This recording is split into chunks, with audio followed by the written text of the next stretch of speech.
किशोर पाटलांनी उमेदवारांचं डिपॉझिट वाचवावं, त्यांनी त्यांचं काम करावं, सभा घ्याव्यात. मंगेश चव्हाण यांनी किशोर पाटलांना आव्हान दिले. किशोर पाटलांनी उमेदवारांचं डिपॉझिट वाचवावं. जळगावमध्ये महायुतीच्याच आमदारांमध्ये जुंपल्याचं दिसलं. चाळीसगावचे आमदार मंगेश चव्हाण यांनी पाचोऱ्याचे आमदार किशोर पाटलांना आव्हान दिले. किशोर पाटलांनी चाळीसगाव नगर परिषदेमध्ये त्यांचे उमेदवार निवडून आणणं लांब, त्यांचं डिपॉझिट वाचवून दाखवावं असं मंगेश चव्हाण यांनी म्हटलेलं आहे. किशोर पाटील यांनी चाळीसगावमध्ये शिवसेनेच्या पदाधिकाऱ्यांच्या बैठका घेतल्या होत्या आणि त्यानंतर त्या दोन्ही नेत्यांमध्ये वाद प्रतिवाद सुरू झाले. त्यांनी त्यांचं काम करावं. मी कसं म्हणू त्यांना, मी मागेही सांगितलं.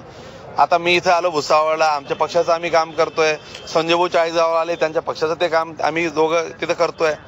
त्यांनी यावं, आप्पांनी. मी असं थोडी म्हणणार की आप्पा तुम्ही येऊ नका. त्यांनी सभा घ्यावी, त्यांच्या उमेदवार निवडायचं सोडा, त्यांनी त्यांच्या उमेदवाराचं पहिले डिपॉझिट वाचवावं.